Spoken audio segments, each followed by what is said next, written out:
Hi hello this is Giri teaching 9th mathematics 1వ అధ్యాయం వాస్తవ సంఖ్యలు ప్రత్యామ్నాయ విద్యా క్యాలెండర్ 3వ వారం ఎస్సీఆర్టీ వారు విడుదల చేసిన 9వ తరగతి సిలబస్ 4 వారాలకి ఈ విధంగా ఉంది. ఇందులో మనం మొదటి వారాన్ని అలాగే 2వ వారం యొక్క సిలబస్ని ఆల్రెడీ మనం పూర్తి చేసుకున్నాం. ఇప్పుడు 3వ వారంలోకి అడుగుపెట్టాం. ఈ 3వ వారం యొక్క సిలబస్ చూస్తే చూడండి, చదువుతున్నాను ఇక్కడ. 1 suggested activity. Teachers may send 1 context to the students where irrational numbers are used. Students may be encouraged to provide more such contexts. Second point, a discussion about the properties of rational and irrational numbers may be held. Third point, exercises from the textbook and exemplar problems book of 9th class available on SCRT website can be done. Teachers can ask students to do activities on the concepts discussed using the laboratory manual available on the NCERT website and for secondary stage, and these need to be sent online and their logic is to be explained. దీని ప్రకారం విద్యార్థులు irrational numbers అంటే కరణీయ సంఖ్యలు గణితంలో ఏ విధంగా ఉపయోగపడుతున్నాయి, అలాగే నిత్య జీవితంలో మనం కరణీయ సంఖ్యలు ఎక్కడెక్కడ ఉపయోగిస్తూ ఉంటాము అన్నది తెలుసుకోవాలి. 1-2 అలాంటి సందర్భాలను కూడా విద్యార్థులు తెలియజేయాలి. అలాగే కరణీయ సంఖ్యలు అకరణీయ సంఖ్యల యొక్క వివిధ న్యాయాలను కూడా మనం తెలుసుకోవాలి. అలాగే టెక్స్ట్ బుక్ నుంచి అభ్యాసాల్లోని కొన్ని సమస్యలను మనం సాధింపు చేయాలి అని చెప్పి 3వ వారం సిలబస్గా ఇచ్చి ఉన్నారు. అయితే 3వ వారం సిలబస్లో ఇచ్చిన ప్రకారం ముందుగా మనం ఇక్కడ కరణీయ సంఖ్యలు, ఈ కరణీయ సంఖ్యలు గణిత శాస్త్రంలో ఏ విధంగా ఉపయోగపడుతున్నాయో తెలుసుకుందాం. అసలు కరణీయ సంఖ్యలు అంటే ఏంటి, అకరణీయ సంఖ్యలు ఏంటి అంటే ఒకసారి గుర్తుంచుకోండి. డియర్ స్టూడెంట్స్, కరణీయ సంఖ్యలు అంటే ఏంటి? కొన్ని ముందుగా అకరణీయ సంఖ్యలు అంటే ఏంటో చెప్పగలుగుతారా? అకరణీయ సంఖ్యలు అంటే ఏంటి? Very good day children. అకరణీయ సంఖ్యలు అంటే ఏ సంఖ్యనైతే p/q రూపంలో వ్రాయగలుగుతామో అలాంటి సంఖ్యలనే అకరణీయ సంఖ్యలు అంటారు. ఏ సంఖ్యలనైతే p/q రూపంలో వ్రాయగలుగుతామో అవన్నీ అకరణీయ సంఖ్యలు అవుతాయి. అయితే అక్కడ నియమం ఏంటంటే pqలు అంటే లవము హారము. ఈ లవము హారము కూడా ఒక భిన్నంలో లవము హారము కూడా 2 పూర్ణ సంఖ్యలు అవ్వాలి. అలాగే హారము 0 కాకూడదు. అలాంటి భిన్నాలన్నీ కూడా అకరణీయ సంఖ్యలు అవుతాయి. మరి కరణీయ సంఖ్యలు అంటే ఏంటి? కరణీయ సంఖ్యలు అంటే అకరణీయ సంఖ్యలు కాని వాస్తవ సంఖ్యలు. అకరణీయ సంఖ్యలు కాని వాస్తవ సంఖ్యలన్నీ కూడా కరణీయ సంఖ్యలే. కరణీయ సంఖ్యల ఉదాహరణ చెప్పమంటే మనం వెంటనే ఏమని చెప్తాం? కరణీయ సంఖ్యలకు ఉదాహరణ √2, √3 ఇవన్నీ కూడా కరణీయ సంఖ్యల యొక్క ఉదాహరణలుగా మనం చెప్తాం. అయితే ఇప్పుడు మనం ఇలాంటి కరణీయ సంఖ్యల్ని గణితంలో ఎక్కడ ఉపయోగిస్తామన్నది ఇప్పుడు ముందుగా తెలుసుకోవాలి. ఫస్ట్ పాయింట్ చూడండి. చతురస్రంలో కర్ణము యొక్క పొడవు దాని భుజానికి √2 రెట్లు ఉంటుంది. ఏదైనా ఒక చతురస్రం తీసుకోండి. ఆ చతురస్రంలో ఉండే కర్ణము యొక్క పొడవు దాని భుజానికి √2 రెట్లు. చతురస్రం అంటే ఏంటో మీకు గుర్తుంది కదా. చతురస్రం యొక్క ఆకారం ఈ విధంగా ఉంటుంది. దీనికి 4 భుజాలు ఉంటాయి. 4 భుజాలు కూడా సమానంగా ఉంటాయి. భుజాల యొక్క పొడవులు సమానంగా ఉంటాయి. అలాగే ప్రతి కోణము 90 డిగ్రీలు ఉంటుంది. అలాంటి పటాన్నే చతురస్రం అంటాం. ఈ చతురస్రంలో ఎదురెదురు శీర్షాల్ని కలపగా ఏర్పడిందే కర్ణం. అదిగో ఇది కర్ణం అన్నమాట. ఈ కర్ణం యొక్క పొడవు దాని భుజానికి √2 రెట్లు ఉంటుంది అని చెప్పబడింది. √2 అనేది కర్ణీయ సంఖ్య. చూసారా, మనం ఒక చతురస్రంలో భుజానికి కర్ణానికి మధ్యలో ఉండే సంబంధాన్ని మనం ఒక కరణీయ సంఖ్యను ఉపయోగించి మనం చెప్తూ ఉన్నాము. ఒక చిన్న లెక్క లాంటిది చేద్దాం చూడండి. ఒక చతురస్రంలో భుజము యొక్క పొడవు 3 సెంటీమీటర్లు అయింది. భుజము యొక్క పొడవు 3 సెంటీమీటర్లు అయినా కర్ణము యొక్క పొడవు ఎంత ఉంటుంది? మనం ఏమని తెలుసుకున్నాం? కర్ణం యొక్క పొడవు భుజానికి √2 రెట్లు అని తెలుసుకున్నాం. అందుకని ఈ 3ని √2 తోటి గుణించాలి.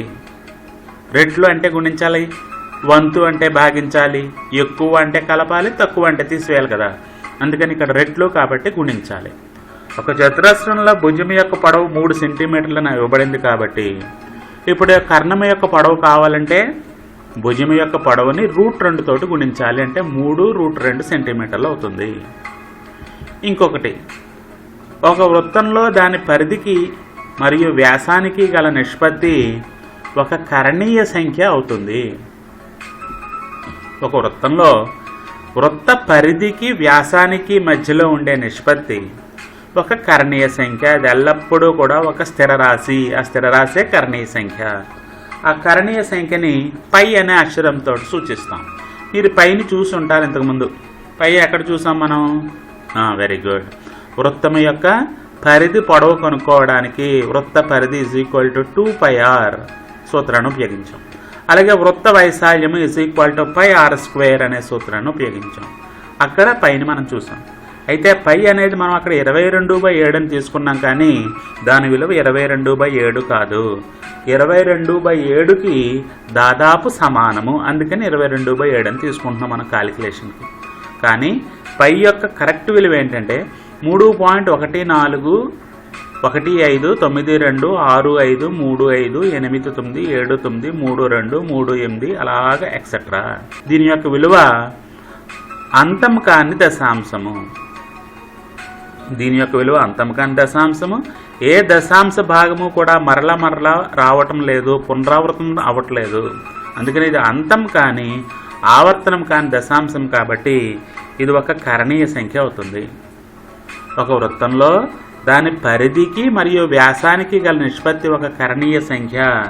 π = 3.14591535358939238 ఎక్సెట్రా. ఇది ఒక అంతము కానీ ఆవర్తనము కాని దశాంశము. అందుకని ఇది ఒక కరణీయ సంఖ్య. ఇక చూడండి, ఇది వృత్తం.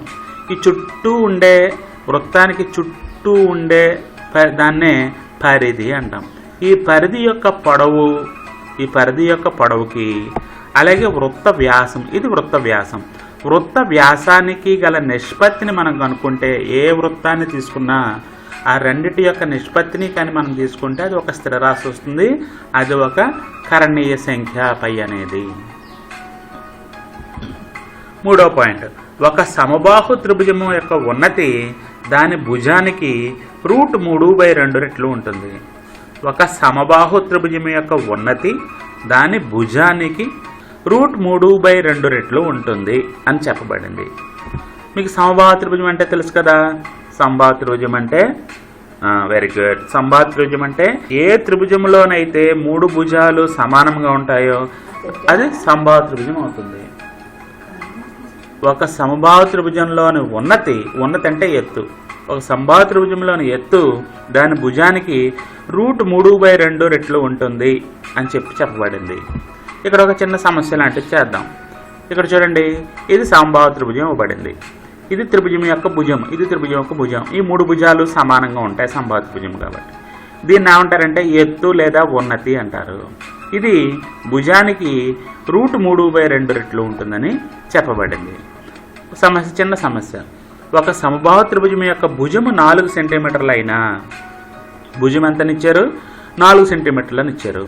ఇప్పుడు దీని యొక్క ఎత్తు లేదా ఉన్నతి ఎంత అవుతుంది? √3/2 ఇంటూ భుజము ఇంటూ 4. √3/2 × 4. అయితే ఈ 4లో 2 సార్లు పోతుంది కాబట్టి 2 × √3 సెంటీమీటర్లు అవుతుంది. చూసారా, ఈ పై 3 సందర్భాల్లోనూ కూడా మనం కరణీయ సంఖ్యలను ఉపయోగిస్తున్నాము. వివిధ గణిత భావనలను తెలుసుకోవడానికి లేదా కనుక్కోవడానికి మనం కరణీయ సంఖ్యల్ని పై 3 సందర్భాల్లోనూ ఉపయోగిస్తున్నాము. ఇంకా ఇలాంటి కొన్ని సందర్భాలు ఉంటాయి, వాటిని మీరు తెలుసుకొని రాయడానికి ప్రయత్నం చేయండి. అలాగే వీటితో పాటుగా గణితంలోని ముఖ్యమైన భాగాలైన బీజగణితము, త్రికోణమితి, కలనగణితము, అంకగణితము, నిరూపక జ్యామితి, అలాగే రేఖాగణితము, వీటన్నిటిలోనూ కూడా ఈ కరణీయ సంఖ్యల యొక్క భావాన్ని మనం ఉపయోగిస్తూ ఉంటాము. అర్థమైంది కదా? Very good. ఇప్పుడు తెలుసుకున్న విషయాలతో పాటుగా ఇంకొన్ని కీలకాంశాలు. ఈ కీలకాంశాల్లో మొదటి పాయింట్, n అనేది ఖచ్చిత వర్గము కాని సహజ సంఖ్య అయితే √n ఒక కరణీయ సంఖ్య అవుతుంది. మళ్ళీ చదువుతున్నాను. n అనేది ఖచ్చిత వర్గము కాని సహజ సంఖ్య అయితే √n ఒక కరణీయ సంఖ్య అవుతుంది. ఉదాహరణ చూడండి. √2, √3, √5 ఇవన్నీ కూడా కరణీయ సంఖ్యలు. అయితే √1, √4, √9, √16 ఇవన్నీ కూడా అకరణీయ సంఖ్యలు. ఇది ఎలాగంటే ఇక్కడ పాయింట్, n అనేది ఖచ్చిత వర్గము కాని సహజ సంఖ్య. 1 ఉందనుకోండి, 1ని 1² అని రాయొచ్చు. అలాగే 4ని 2² అని రాయొచ్చు. అలాగే 9ని 3² అని, 16ని 4² అని, 25ని 5² అని, 36ని 6² అని, ఇలాగ ఇవన్నీ కూడా అంటే 1, 4, 9, 16, 25, 36 ఇలాంటి సంఖ్యలన్నింటినీ కూడా ఖచ్చిత వర్గ సంఖ్యలు అంటాం. ఇవన్నీ కూడా ఖచ్చిత వర్గాలు. అలాంటి ఖచ్చిత వర్గాలన్నీ కూడా వాటి యొక్క వర్గమూలాన్ని కానీ మనం కనుక్కుంటే ఆ వర్గమూలము ఒక అకరణీయ సంఖ్య అవుతుంది. √1 = 1, √4 = 2, √9 = 3, √16 = 4. అంటే ఇవన్నీ కూడా అకరణీయ సంఖ్యలు.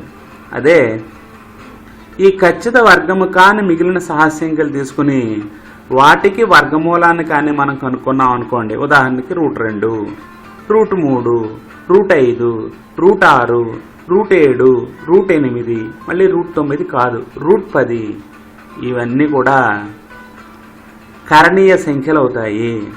వీటికి ఖచ్చిత వర్గాలని కానీ మనం కనుక్కుంటే ఆ ఖచ్చిత వర్గాలన్నీ కూడా అంతం కానీ ఆవర్తనము కానీ దశాంశ సంఖ్యలై ఉంటాయి. అంతము కానీ ఆవర్తనము కానీ దశాంశ సంఖ్యలై ఉంటాయి. ఎప్పుడైతే అంతము కాదు ఆవర్తనము కాదో అప్పుడు వాటిని ఏ సంఖ్యలను పిలుస్తామని మనకు తెలుసు. గుడ్. వాటన్నిటినీ కూడా మనం కరణీయ సంఖ్యలు అంటాం.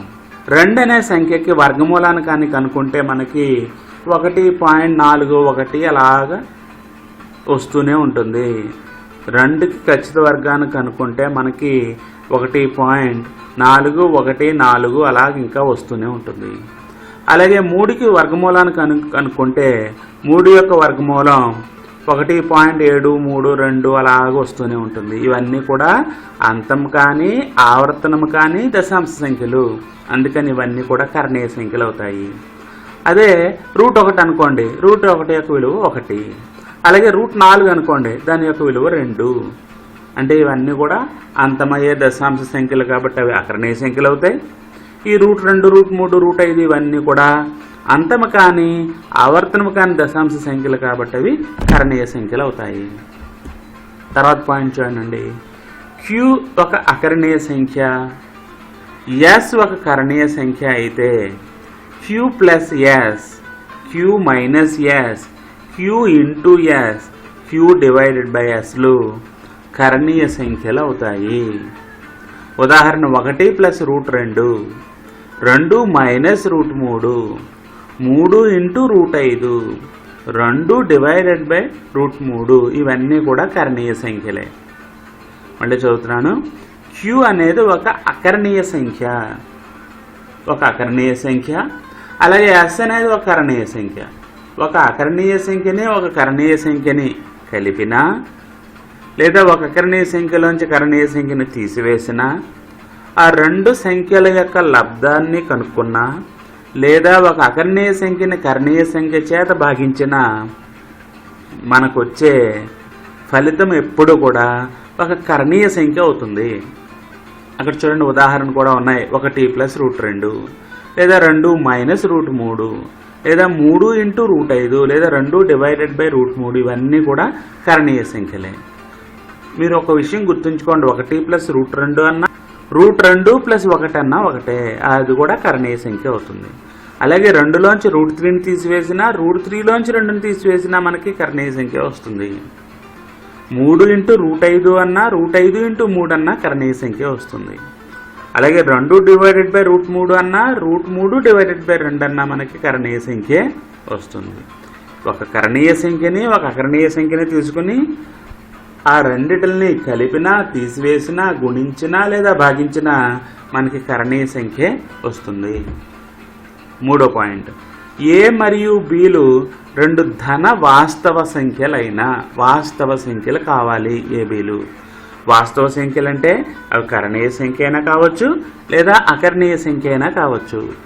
కరణీయ సంఖ్యలు అకరణీయ సంఖ్యలని రెండింటిని కలిపి వాస్తవ సంఖ్యలు అంటారు. అయితే ఇక్కడ నియమం ఏంటంటే ఏబీలు 2 కూడా ప్లస్ పాజిటివ్ అయి ఉండాలి, ధన వాస్తవ సంఖ్యలు అయి ఉండాలి, రుణ వాస్తవ సంఖ్యలు కాకూడదు.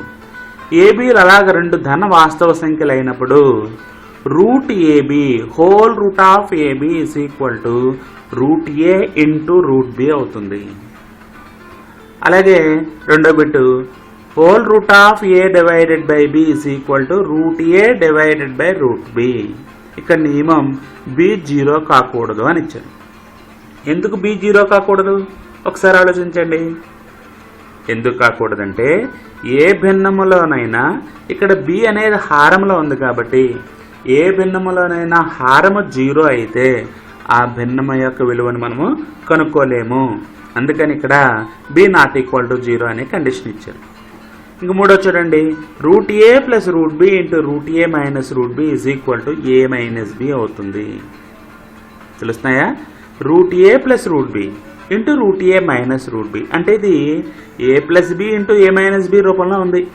ఏ plus B into A minus B అంటే A square minus B square. A square అంటే root A whole square A అవుతుంది, minus root B whole square, square root square cancel అయ్యి బి వస్తుంది. అంటే root A plus root B into root A minus root B is equal to A minus B అవుతుంది. ఇవే కాకుండా ఇంకొన్ని నియమాలు, A plus root B into A minus root B, A plus root B into A minus root B అంటే ఇది కూడా ఈ రూపంలోనే A plus B into A minus B రూపంలోనే ఉంది కాబట్టి A square minus B square. A square అంటే ఇక్కడ రూట్ ఏ లేదు, ఏ ఉంది కాబట్టి ఏ స్క్వేర్ అని రాసుకున్నాం. మైనస్ బి స్క్వేర్ అంటే root B whole square, root B whole square అంటే స్క్వేర్ రూట్ స్క్వేర్ క్యాన్సిల్ అయ్యి బి వచ్చింది. తర్వాత ఐదో నియమము, root A plus root B whole square అంటే ఇది A plus B whole square రూపంలో ఉంది. A plus B whole square is equal to A square plus 2ab plus B square సూత్రాన్ని మనం ఇక్కడ ఉపయోగిస్తే ఏ స్క్వేర్ అంటే రూట్ ఏ హోల్ స్క్వేర్ ఏ అయింది, ప్లస్ 2ab అంటే 2 into root A into root B 2 root AB అయింది, plus root B whole square అంటే B అయింది. ఇలాగా ఏబి అనే 2 ధన వాస్తవ సంఖ్యలను కానీ మనం తీసుకుంటే ఆ ధన వాస్తవ సంఖ్యల నుంచి మనం ఇక్కడ కొన్ని సూత్రాలని లేదా కొన్ని నియమాలను మనం రాసుకున్నాం. మొదటిది whole root of A into B is root A into B root B. అంటే రూట్ 6 ఉందనుకోండి, స్క్వేర్ రూట్ ఆఫ్ 6 ఉందనుకోండి, మనం 6ని రాయొచ్చు 2 ఇంటూ 3 అని రాయొచ్చు. అంటే అప్పుడు square root of 6 is equal to root 2 into root 3 అవుతుందన్నమాట. అలాగే root over A divided by B is equal to root A divided by root B. అంటే ఇక్కడ రూట్ ఓవర్ 3/2 ఉందనుకోండి, రూట్ 3 డివైడెడ్ బై రూట్ 2 అవుతుంది.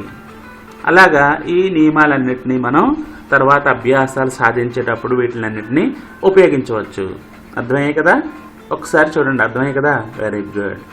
ఇప్పుడు నెక్స్ట్ పాయింట్ చూడండి, n ఒక పూర్ణ సంఖ్య గ్రేటర్ దాన్ 1. ఏ ధన అకరణీయ సంఖ్య అయినా nth రూట్ ఏని కారణి అంటారు. n ఏమంటారు? n ఒక పూర్ణ సంఖ్య గ్రేటర్ దాన్ 1. పూర్ణ సంఖ్యలు అంటే మైనస్ విలువలు ప్లస్ విలువలు అన్నీ ఉండాలి, 0 కూడా ఉండాలి. కానీ ఇక్కడ గ్రేటర్ దాన్ 1 అని ఇచ్చాడు కాబట్టి 1 కన్నా పెద్దవైన పూర్ణ సంఖ్యలు, 1 కన్నా పెద్దవైన పూర్ణ సంఖ్యలు అంటే లేదా 1 కన్నా పెద్దవైన పూర్ణాంకాలైనా చెప్పచ్చు, 1 కన్నా పెద్దవైన సహజ సంఖ్యలైనా చెప్పచ్చు, ఏదైనా ఒకటి అవుతాయి. 1 కన్నా పెద్దవైన పూర్ణ సంఖ్యలు అంటే 2, 3, 4, 5 ఇవన్నీ కూడా 1 కన్నా పెద్దవైన పూర్ణ సంఖ్యలే. అలాగే ఏ ఒక ధన అకరణీయ సంఖ్య అవ్వాలి.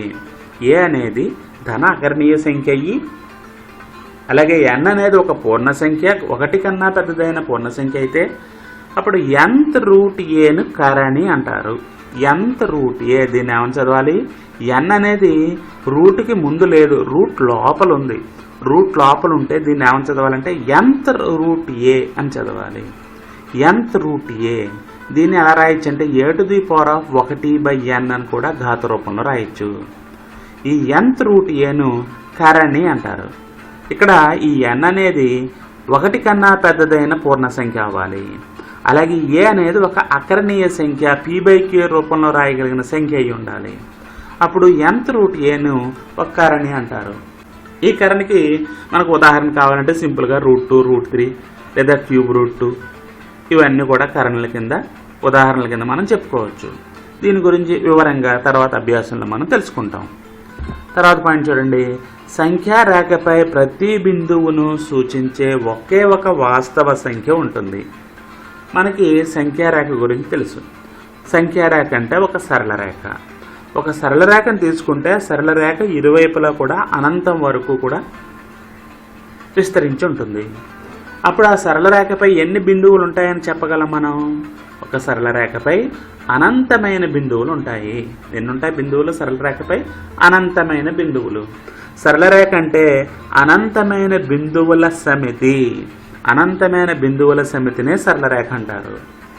ఇప్పుడు సరళ రేఖ మీద అనంతమైన బిందువులు ఉంటాయి కాబట్టి ఆ సరళ రేఖపై ఉండే ప్రతి బిందువు కూడా ఒక వాస్తవ సంఖ్యను సూచిస్తుంది. ఇలా చూడండి, ఇక్కడ ఒక సరళ రేఖను తీసుకుందాం. దీన్నే సంఖ్యారేఖ అని అనొచ్చు. మీకు అర్థం అవడం కోసం డాటెడ్ లైన్ కింద తీసుకున్నాను. ఇక్కడ చాలా డాట్స్ ఉన్నాయి. అనంతమైన బిందువులతో ఏర్పడిన సరళ రేఖ ఇది. ఇది ఇరువైపులా అనంతం వరకు విస్తరించి ఉన్నప్పుడు ఇక్కడ దీనిపైన ఉండే కొన్ని బిందువులను మాత్రమే నేను తీసుకున్నాను. ఇక్కడ ఎన్ని బిందువులు ఉన్నాయంటే చాలా బిందువులు ఉన్నాయని మనం చెప్పగలుగుతాం. లెక్క పెట్టలేనని అనంతమైన బిందువులు ఉన్నాయని మనం చెప్పగలుగుతాం. ఇప్పుడు ఈ సరళ రేఖపై కొన్ని బిందువులు మనం తీసుకున్నాం. ఈ బిందువులన్నీ కూడా ఒక్కొక్క బిందువు ఒక వాస్తవ సంఖ్యను సూచిస్తుంది. ప్రతి బిందువు ఒక వాస్తవ సంఖ్యను, వేరువేరు వాస్తవ సంఖ్యలను ఇవన్నీ సూచిస్తాయి. వాస్తవ సంఖ్యలు అంటే అది అకరణీయ సంఖ్య అయినా కావచ్చు, కరణీయ సంఖ్య అయినా కావచ్చు. అన్నీ కూడా సంఖ్యారేఖ పైన ఖచ్చితంగా ఉంటాయి. అకరణీయ సంఖ్యలు కావచ్చు, కరణీయ సంఖ్యలు కావచ్చు. చూడండి, -7/5 అది అకరణీయ సంఖ్య. -√5 కరణీయ సంఖ్య. -1.821 అండ్ సో ఆన్ కరణీయ సంఖ్య. 0 అకరణీయ సంఖ్య. 1 అకరణీయ సంఖ్య. √2 కరణీయ సంఖ్య. π కరణీయ సంఖ్య. 8/3 అకరణీయ సంఖ్య. 3.33 అండ్ సో ఆన్ ఇది అకరణీయ సంఖ్య. ఇలాగా అకరణీయ సంఖ్యల్ని, కరణీయ సంఖ్య ఇవన్నీ కూడా వాస్తవ సంఖ్యలు అవుతాయి. ఈ అన్ని వాస్తవ సంఖ్యల్ని, ప్రతి వాస్తవ సంఖ్యని సంఖ్యారేఖ పైన మనం సూచించగలుగుతాము. ఈ మోడల్ ఏంటంటే కరణీయ సంఖ్యలని సంఖ్యారేఖపై చూపడం. కరణీయ సంఖ్యలు అంటే మనం వెంటనే కరణీయ సంఖ్యల ఉదాహరణ చెప్పమంటేనే మనం వెంటనే ఏం చెప్తాం? √2 కరణీయ సంఖ్య అని చెప్పేస్తాం. అందుకని √2 -√2 √5 -√5 లాంటి కరణీయ సంఖ్యలను సంఖ్యారేఖపై ఎలా చూపాలో ఇప్పుడు మనం నేర్చుకుందాము. మళ్ళీ సంఖ్యారేఖ అనగానే ఒక సరళ రేఖను తీసుకుని ఈ సరళ రేఖపై సమాన దూరంలో బిందువుల్ని గుర్తించండి. మధ్యలో ఉండే బిందువుని 0 గాను, 0 కుడి చేతి వైపు ధనరాశులు +1 +2 +3ని గుర్తించండి. అలాగే 0కి ఎడమ చేతి వైపు -1 -2 -3ని గుర్తించండి. గుర్తించిన తర్వాత ఇప్పుడు మనం ఏం చేయాలంటే √2 -√2ని మనం సంఖ్యారేఖపై గుర్తించాలి. కాబట్టి 1 దగ్గర ఈ 0 నుంచి 1కి ఎంత పరిమాణం ఉందో అంతే పరిమాణము గల ఒక లంబాన్ని గీయండి. 0 నుంచి 1కి ఎంత పరిమాణం ఉందో అంతే పరిమాణము కలిగిన, అంతే పొడవు కలిగిన ఒక రేఖని గీయండి, ఒక రేఖాఖండాన్ని గీయండి. అలాగే -1 దగ్గర కూడా ఒక పరిమాణము కలిగిన ఒక రేఖాఖండాన్ని గీయండి. గీసిన తర్వాత ఇప్పుడు మనం ఒక విషయం గుర్తు తెచ్చుకోవాలి. పైథాగరస్ సిద్ధాంతం. పైథాగరస్ సిద్ధాంతం ఏమని చెప్తుందంటే కర్ణము స్క్వేర్ = భుజము స్క్వేర్ + భుజము స్క్వేర్. ఏదైనా ఒక లంబకోణ త్రిభుజంలో కర్ణము స్క్వేర్ = భుజము స్క్వేర్ + భుజము స్క్వేర్ అని చెప్పి పైథాగరస్ సిద్ధాంతం చెప్తుంది. పైథాగరస్ సిద్ధాంతం ప్రకారం కర్ణము = √భుజము స్క్వేర్ + భుజము స్క్వేర్. ఇప్పుడు ఇక్కడ మనం 1 దగ్గర అలాగే -1 దగ్గర 2 లంబాలను మనం గీసాం. ఇప్పుడు ఏం చేద్దామంటే ఈ 0 నుంచి ఈ శీర్షాన్ని మనం కలిపామనుకోండి, 0ని ఈ బిందువుని అంచు బిందువుని కలిపామనుకోండి. ఇప్పుడు ఇక్కడ మనకి ఒక లంబకోణ త్రిభుజం ఏర్పడింది. ఈ లంబకోణ త్రిభుజంలో ఈ భుజం 1, ఈ భుజం పొడవు కూడా 1. అప్పుడు కర్ణం కావాలంటే రూట్ ఆఫ్ భుజము స్క్వేర్ ప్లస్ భుజము స్క్వేర్ అంటే 1² ప్లస్ 1² 1 ప్లస్ 1 2 అవుతుంది. అంటే దీని పొడవు కర్ణం అంటే ఇదే కదా, ఈ లంబకోణ త్రిభుజంలో కర్ణం ఏది, ఇది కర్ణం. ఈ కర్ణము యొక్క పొడవు √2 యూనిట్లు అని మనకు తెలిసింది. ఇక చూడండి, ఎప్పుడైతే మనం ఇలాగా ఈ రేఖాఖండాన్ని గీసామో ఇప్పుడు ఈ త్రిభుజము ఒక లంబకోణ త్రిభుజం అయింది. ఈ లంబకోణ త్రిభుజంలో ఈ భుజము 1 యూనిట్, ఈ భుజము 1 యూనిట్ కాబట్టి కర్ణము = రూట్ ఆఫ్ భుజము స్క్వేర్ ప్లస్ భుజము స్క్వేర్ అంటే 1² ప్లస్ 1², 1కి 1 కలిపితే 2 అవుతుంది. అంటే దీని యొక్క పొడవు √2 యూనిట్లు. దీని పొడవు ఎంత అయింది, ఈ లంబకోణ త్రిభుజంలో ఈ కర్ణము యొక్క పొడవు √2 యూనిట్లు అయింది. ఇప్పుడు మనం ఏం చేద్దామంటే ఒక వృత్తలేఖని తీసుకొని ఆ వృత్తలేఖని యొక్క పాయింట్ని 0 దగ్గర పెట్టండి. వృత్తలేఖని యొక్క పాయింట్ని 0 దగ్గర పెట్టి ఈ బిందువు నుంచి ఇలాగ ఒక చాపాన్ని గీద్దాం. అలా ఒక చాపం గీస్తే చూడండి, నేను చాపం గీస్తున్నాను. ఇలాగ ఒక చాపాన్ని గీస్తే ఈ చాపం సంఖ్యారేఖపై ఈ బిందువు దగ్గర సంఖ్యారేఖని ఖండిస్తోంది. అర్థమవుతుంది కదా. ఈ బిందువు దగ్గర వృత్తలేఖని యొక్క పాయింట్ని పెట్టి వృత్తలేఖని ఇంతవరకు స్ట్రెచ్ చేసి అప్పుడు ఇలాగ ఒక చాపాన్ని గీసాం అనుకోండి, ఆ చాపము సంఖ్యారేఖని ఈ బిందువు దగ్గర ఖండిస్తోంది. ఇదే విధంగా ఇటుపక్క కూడా చాపాన్ని గీయండి, ఆ చాపము సంఖ్యారేఖని ఈ బిందువు దగ్గర ఖండిస్తోంది.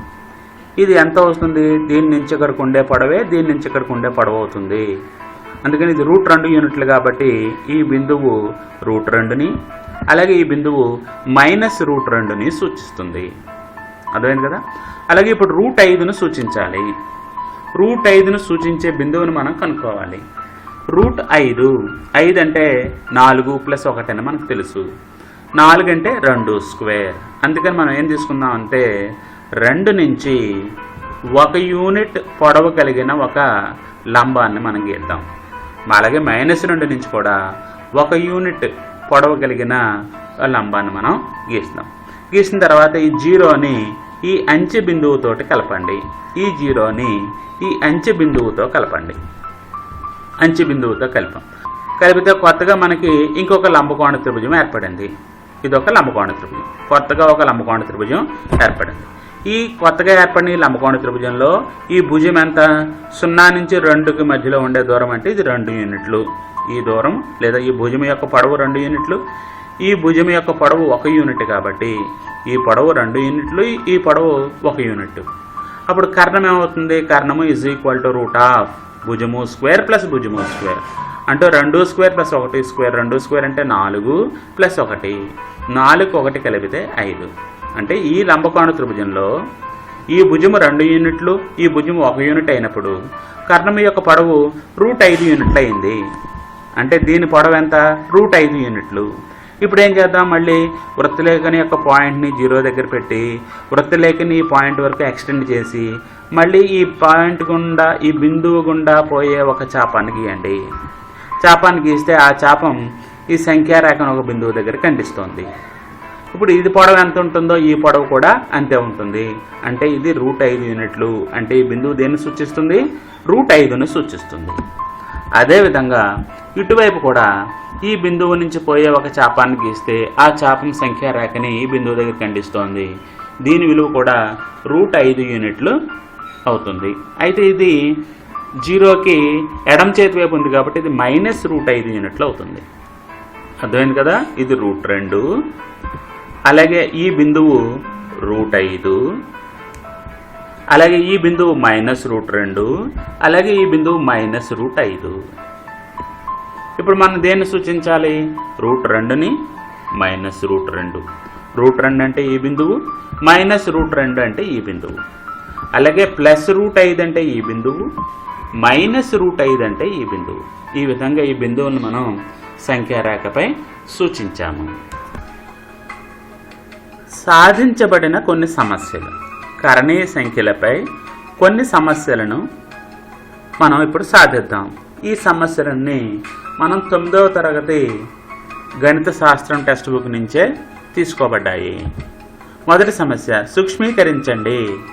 First bit √11 + √7 into √11 - √7.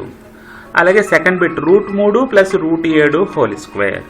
ఈ రెండింటిని మనం ఇప్పుడు సూక్ష్మీకరించాలి. మనం మొదటి బిట్ తీసుకోండి. √11 + √7 ఇంటూ √11 - √7 ఈ రెండింటిని గుణించాలి. అయితే ఇది √11ని A, √7ని B అని అనుకుంటే ఇది A + B into A - B రూపంలో ఉంది. A + B into A - B సూత్రం గుర్తుందా మీకు? ఇగో చూడండి, ఇక్కడ రాసాం. A + B into A - B = A² - B². ఏంటి చెప్తున్నాను చూడండి మళ్ళీ. A + B into A - B = A² - B². ఇక్కడ A అంటే √11, B అంటే √7. అందుకని A² అంటే √11 హోల్ స్క్వేర్ - B² అంటే √7 హోల్ స్క్వేర్. ఈ స్క్వేర్ రూట్ స్క్వేర్ కొట్టుకుపోతుంది, మనకు 11 మిగులుతుంది. మైనస్ అలాగే స్క్వేర్ రూట్ స్క్వేర్ పోయి 7 వచ్చింది. 11లోంచి 7 పోతే 4. ఇక్కడ మనకి √11 + √7. √11 అనేది ఒక కరణీయ సంఖ్య, √7 కూడా ఒక కరణీయ సంఖ్య. ఈ రెండు కరణీయ సంఖ్యలు కలపగా వచ్చింది ఒక కరణీయ సంఖ్య. అలాగే ఈ కరణీయ సంఖ్యలోంచి కరణీయ సంఖ్యను తీసివేస్తే ఇంకో కరణీయ సంఖ్య వస్తుంది. ఇదో కరణీయ సంఖ్య, టోటల్గా ఇదో కరణీయ సంఖ్య. ఈ రెండు కరణీయ సంఖ్యల్ని మనం గుణించాం, లబ్ధం కనుక్కుంటే అప్పుడు మనకి ఇక్కడ అకరణీయ సంఖ్య వచ్చింది 4 అనేది. అయితే ఇది ప్రతి సందర్భంలోనూ ఇలా జరగదు. కొన్ని సందర్భాల్లో కరణీయ సంఖ్యని కరణీయ సంఖ్యతో గుణిస్తే అకరణీయ సంఖ్య కూడా రావచ్చు. కొన్ని సందర్భాల్లో ఎప్పుడు కరణీయ సంఖ్య వస్తుంది. అర్థమవుతుంది కదా? ఓకే, ఇప్పుడు రెండో బిట్ చూద్దాం. √3 + √7 హోల్ స్క్వేర్. √3 + √7 whole square. ఇది √3ని A అనుకుని √7ని B అని అనుకుంటే ఇది A + B హోల్ స్క్వేర్ రూపంలో ఉంది. A + B whole square. A + B whole square సూత్రం ఏంటి? A + B whole square = A² + 2AB + B². A + B whole square సూత్రం A² + 2AB + B² అనేది A + B హోల్ స్క్వేర్ సూత్రం అవుతుంది. ఇప్పుడు ఇక్కడ A అంటే √3, B అంటే √7 కాబట్టి A² + 2AB + B² అనేది A + B హోల్ స్క్వేర్ని విస్తరించగా వచ్చినది. అందుకని ఇప్పుడు A విలువ √3 రాయండి. √3 whole square plus 2AB 2 into A into B అంటే √3 ఇంటూ √7 ప్లస్ B² అంటే √7 హోల్ స్క్వేర్. ఈ స్క్వేర్ రూట్ స్క్వేర్ పోయింది, 3 మిగిలింది. 3 plus 2 into √3 into √7 whole root of 3 7 21 2√21 plus √7 whole square అంటే స్క్వేర్ రూట్ స్క్వేర్ పోయి 7 వచ్చింది.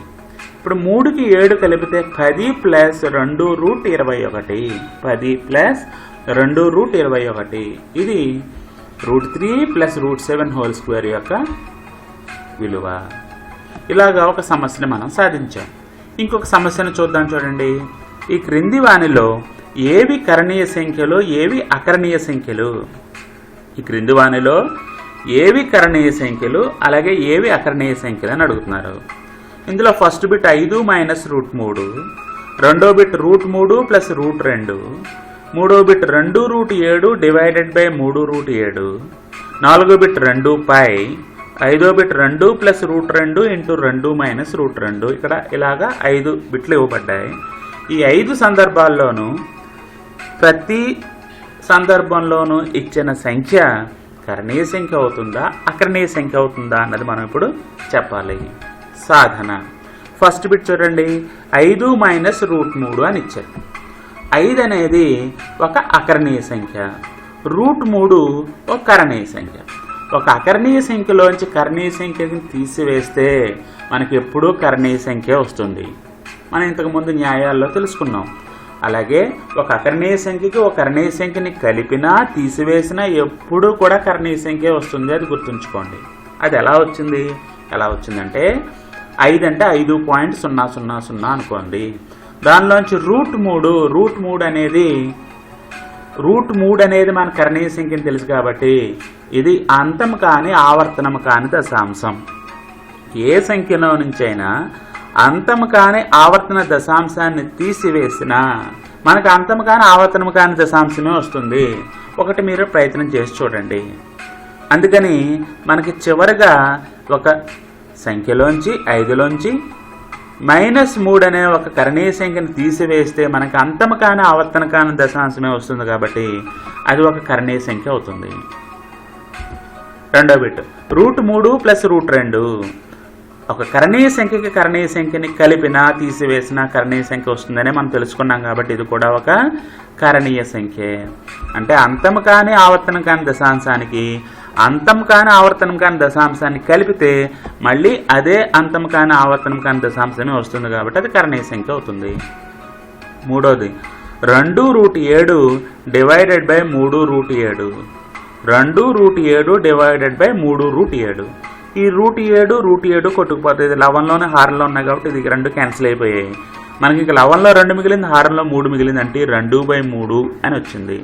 చూసారా, ఒక కరణీయ సంఖ్య హారంలో ఒక కరణీయ సంఖ్య. ఒక కరణీయ సంఖ్యను ఒక కరణీయ సంఖ్యతో భాగిస్తే మనకి ఈ సందర్భంలో అకరణీయ సంఖ్య 2/3 అనే ఒక అకరణీయ సంఖ్య వచ్చింది. కానీ ఇది అన్ని సందర్భాల్లోనూ ఇలాగ రావాలని లేదు.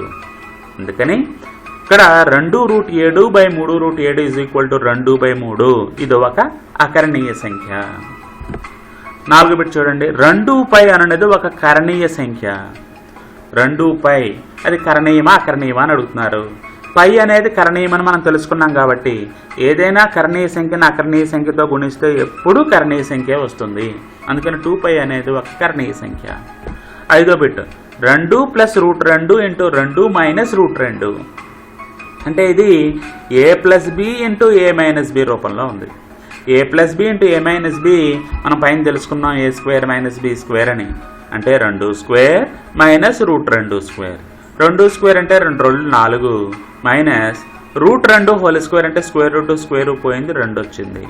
4లోంచి 2 తీసివేస్తే 2. ఇది ఒక అకరణీయ సంఖ్య.